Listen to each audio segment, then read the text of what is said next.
Uniform civil code का विरोध करने के लिए लोगों के पास तर्क नहीं है, इसलिए अब कुतर्क कर रहे हैं। कह रहे हैं जी हमारी धार्मिक मान्यताओं में इंटरफेयर हो जाएगा।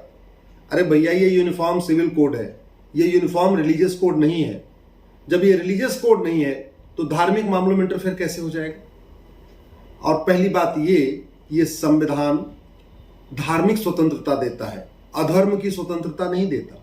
ये प्रेम करने की स्वतंत्रता देता है, नफरत करने की स्वतंत्रता नहीं देता। ये अहिंसा की आजादी देता है, हिंसा की आजादी नहीं देता। इसी तरीके से ये ईमानदारी से रहने की आजादी देता है, चोरी करने की आजादी नहीं देता। कल को आप कहेंगे कि जी हमारे तो किताब में लिखा हुआ है कि काफिरों की हत्या कर दो, इसलिए हमारे ऊपर 302 नहीं लगना चाहिए। ये कोई लॉजिक है क्या? और वैसे भी पाखंड देखिए, किताब में लिखा है ब्याज लेना हराम है, लेकिन सबका बैंक में खाता खुला हुआ और बैंक से ब्याज ले रहे हैं। किताब में लिखा है मुफ्त में खाना हराम है, लेकिन मुफ्त में राशन भी ले रहे हैं, मुफ्त में मकान भी ले रहे हैं, मुफ्त में दुकान भी ले रहे हैं, मुफ्त में वजीफा भी ले रहे हैं। दुनिया भर की केंद्र सरकार की योजनाएं हैं जो मुफ्त वाली चल रही हैं, राज्य सरकार की योजनाएं मुफ्त वाली चल रही हैं, वो हराम नहीं है। इसलिए यूसीसी के ऊपर जिस तरीके का कुतर्क आ रहा है, मुझे लगता है इसको देश को समझना चाहिए। और जहां तक बात यह है कि यूसीसी से होगा क्या, शादी विवाह की उम्र समान हो जाएगी ना। कहां आ गया इसमें रिलीजन? अगर किसी की 9 साल है, किसी की 18 साल है और सबकी 18 हो जाएगी तो कहां से दिक्कत कहां आ गई? अगर ग्राउंड्स ऑफ डिवोर्स सबका एक समान हो जाएगा, अगर बाजपन के आधार पर तलाक होगा तो सबका होगा, नपुंसकता के आधार पर होगा तो सबका होगा, कोड होने पे होगा तो सबका होगा, कहां से आ गया इसमें रिलीजन? अगर प्रोसीजर ऑफ डिवोर्स सबका कॉमन हो जाएगा, सबका पहले मीडिएशन होगा, यानी पहले आपस में पंचायत होगी और पंचायत से बात नहीं बनेगी, फिर कोर्ट में मामला जाएगा और कोर्ट के जरिए सबका होगा। इसमें समस्या क्या है?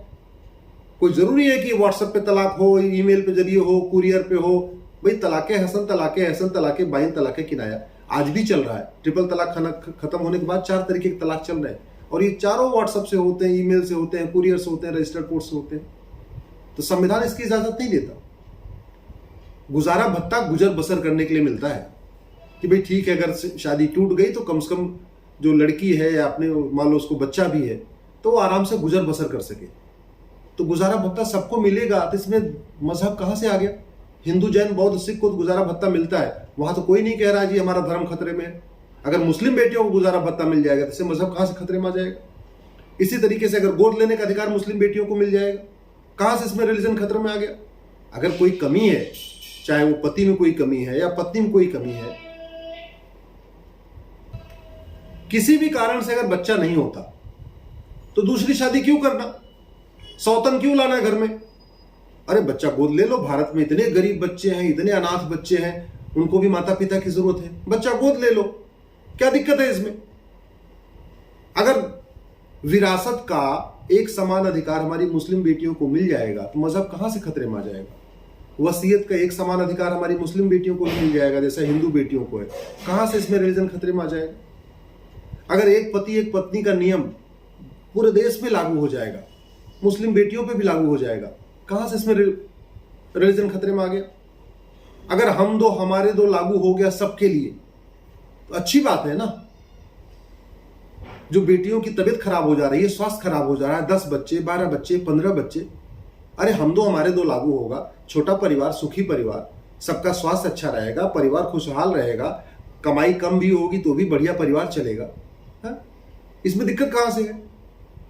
अगर देश की सभी बहन बेटियों को माता पिता का देखभाल का अधिकार मिल जाएगा, इसमें रिलीजन कहां से खतरे में आ जाएगा?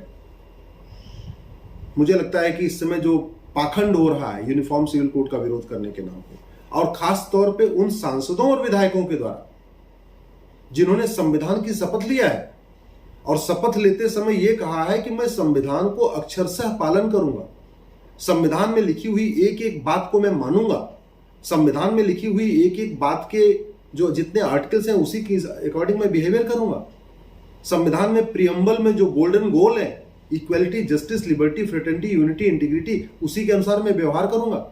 और आज वो पर्सनल लॉ के साथ खड़े हो गए जो अंग्रेजों ने बनाया था, जो भेदभावपूर्ण है, जो महिला को सेकंड क्लास सिटीजन मानता है, महिला और पुरुष को बराबर मानता ही नहीं। इन अंग्रेजों ने कानून बनाया था इस देश में सुधार के लिए नहीं बनाया था। अंग्रेजों ने जो कानून बनाया था इस देश को डिवाइड एंड रूल के लिए बनाया था। मुस्लिम हिंदू को बांटने के लिए उन्होंने मुस्लिम्स का अलग कानून बना दिया, हिंदुओं का नहीं बनाया, मुस्लिम्स का अलग बनाया 1937 में। अंग्रेजी कानूनों से इतना प्यार क्यों है? एक तरफ कहते हैं हम संविधान को मानते हैं, संविधान का मतलब होता है संविधान, समान विधान, और दूसरी तरफ कह रहे हैं हमको पर्सनल लॉ चाहिए, शरिया चाहिए, जो हमेशा भेदभाव करता है, जो महिला पुरुष को समान मानता ही नहीं। एक तरफ कहते हैं जी हम तो लोकतंत्र को मानते हैं।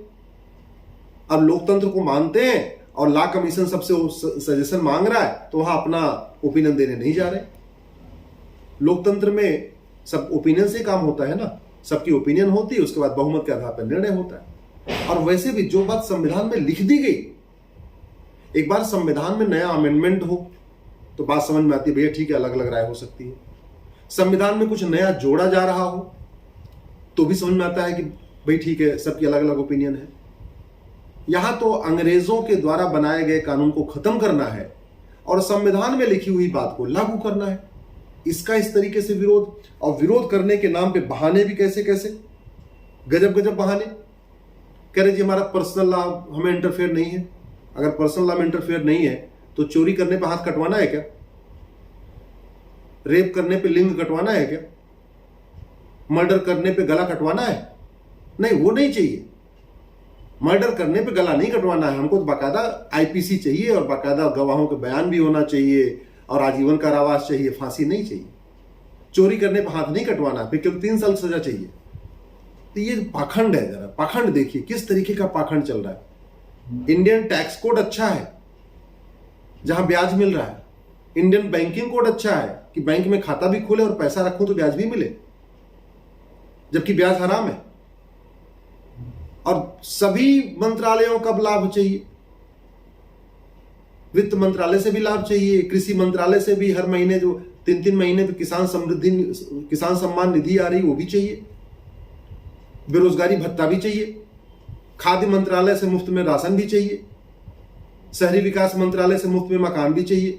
तो वो सब चाहिए, वजीफा चाहिए, मुफ्त में कपड़ा चाहिए, मुफ्त में राशन चाहिए, दुकान चाहिए, मकान चाहिए, हुनर चाहिए, मुफ्त में शिक्षा चाहिए, सब चाहिए मुफ्त में।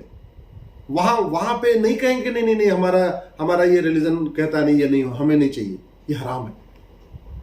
और पर्सनल लॉ में केवल मुस्लिम बहन बेटियों को दबाए रखने के लिए, बहन बेटियों को जहां बराबरी का अधिकार देना है, करें नहीं हमारा तो रिलीजन खतरे में आ रहा है। ये पाखंड है। इस पाखंड को भारत जान गया है, अब इसको भारत नहीं मानने वाला है। युवा अच्छी तरीके से समझ गया है। और मैं तो कहता हूं कि जो लोग संविधान की शपथ लेके इस तरीके का जो विरोध कर रहे हैं, आर्टिकल 44 का विरोध कर रहे हैं या लोगों को मिसलीड कर रहे हैं, लोगों के साथ गलत बयानी कर रहे हैं, संसद में इस पे चर्चा होनी चाहिए कि क्या संविधान में लिखी हुई बात और जो बेसिक स्ट्रक्चर ऑफ कॉन्स्टिट्यूशन है, आर्टिकल 44 बेसिक स्ट्रक्चर है। बेसिक स्ट्रक्चर क्यों है? क्योंकि आर्टिकल 39 में लिखा हुआ है directive principles are nevertheless fundamental. Article 44 basic structure क्यों है? क्योंकि आर्टिकल 14 में लिखा है equality before law, equal protection of law, सबके लिए कानून एक समान होगा। आर्टिकल 15 में कह रहा है जाति, धर्म, भाषा, क्षेत्र, लिंग के आधार पर भेदभाव नहीं होगा। आर्टिकल 16 में कह रहा है सबको समान अवसर मिलेगा। आर्टिकल 21 कह रहा है एक समान सबको सम्मान मिलेगा। आर्टिकल 25 कह रहा है धर्म की स्वतंत्रता है, अधर्म की नहीं। आर्टिकल 29 कह रहा है रीतियों की स्वतंत्रता है, कुरीतियों की नहीं। प्रथा की स्वतंत्रता है, कुप्रथा की नहीं। इसके बावजूद जो सांसद और विधायक आर्टिकल 44 के बारे में गलतफहमी पैदा कर रहे हैं, इनकी जो है सदस्यता खत्म होनी चाहिए, तभी इनको सबक मिलेगी।